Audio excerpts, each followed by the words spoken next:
Kiwi here. I didn't want to make this video. I had no intentions on making this video, but I had a few things on my chest that I felt like I really needed to get off. But there are a couple of things that I wanted to talk about before we get into the real grit of what I'm trying to say. I swear, there's a point. Just bear with me just a few moments, please. Just bear with me. I do have a point, and that is Robin Williams was somebody who a lot of people really looked up to when they were growing up. He was a great comedian, and there were a lot of people who just was really inspired by Robin Williams, not just by his work on the camera, but also work that he did outside of that. And it was a humbling reminder that just because you smile and just because you laugh and you want to make other people laugh doesn't mean that you're not struggling and that your problems are valid. But people don't see that because you're happy and you're laughing, and they don't see that you're depressed. Which leads on to another person that I like to talk about, and that's Chester Bennington from Linkin Park, who committed suicide, death by hanging, back in 2017. And he too was just before that he was seen laughing. His wife wanted to make a statement by showing you guys what depression can look like, and a couple days before he committed suicide, he was laughing, he was joking, and no one really saw the struggles that he had gone through. And just like Robin Williams, he ended up taking his own life, and there were reports and statements from other people that said that he really took the death of Chris Cornell really bad. And Chester Bennington was from Linkin Park, and Linkin Park was one of the biggest bands growing up in the early 2000s. They renovated this whole new statement of something called nu metal, and during that nu metal era, Linkin Park really took off in that form. Which leads me to Chris Cornell. Chris Cornell was a singer in a band called Audioslave. He actually played in a lot of different bands. I believe he was in Stone Temple Pilots as well. And he was a real fundamental artist for the 90s grunge era. And Chester and Chris Cornell were really huge friends. They were buddies. I mean, at one point in time, Chester Bennington took over Stone Temple Pilots, and they were just really good friends all in all. And he took Chris Cornell's death very seriously. Oh God. So it came as a shock when Chester Bennington ended up taking his own life the exact same way Chris Cornell did, death by hanging. In over a month, Chester ended up taking his own life from Chris Cornell in the exact same way. And in December of 2017, Jonghyun from SHINee ended up committing suicide.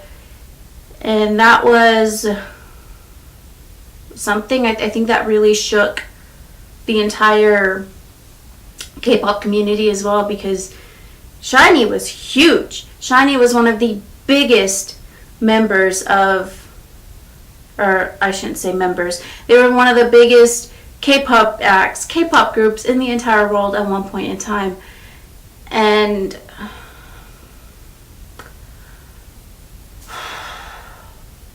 just recently we had to deal with Sulli.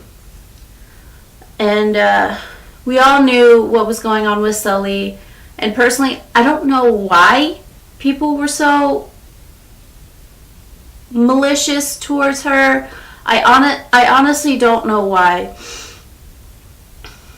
And we all know that she was struggling with haters and malicious comments, and I think to a point where it was really taking over her life. And I wish I could have given her this advice now but it's obviously too late. And I'm sorry. This is not a good video. This is going to be emotional. It's going to be shitty. I did some more research, and Korea happens to be one of the 10th highest rates of suicide in the world. And I was looking up the suicide rate in America, and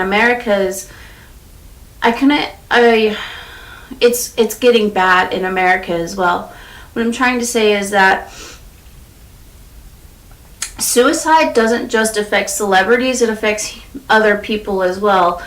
Depression, mental illnesses, they do not care about whether you're famous, whether you've done good in this world, whether you're whether you've done good in your life. It doesn't matter if you're famous or not. Depression, or not just depression, but any mental illness ever, it doesn't care. It doesn't care about what you've done. It doesn't care about how good of a person you are. It takes over your life.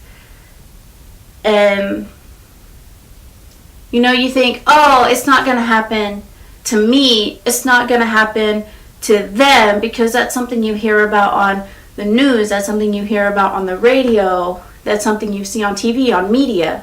It doesn't happen to you, right? Until it is you. And then you think, oh my God. And I feel so bad for her family, because I'm sure that's exactly how they felt. They felt similar. They felt the exact same way as what I'm saying. They didn't think it was going to happen to Sulli, because it happened to somebody else. It never happened to them until it did happen to them. For those of you who are ever going through a hard time, I want you to just take a moment, step out of everything.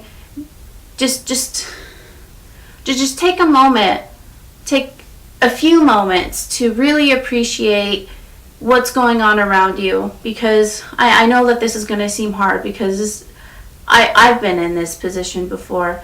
I know that there are days where you don't even want to wake up or get out of bed. Like, all you want to do is you want to sleep until there's no more sleep left.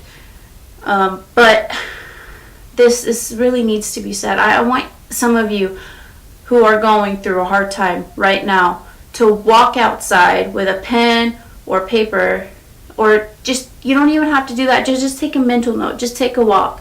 And I want you to think of 10 things you saw on that walk that was good, that was peaceful, that you really enjoyed looking at. Like, it could be a butterfly, it could be the wind on your face, like it could be anything, the clouds, just really anything.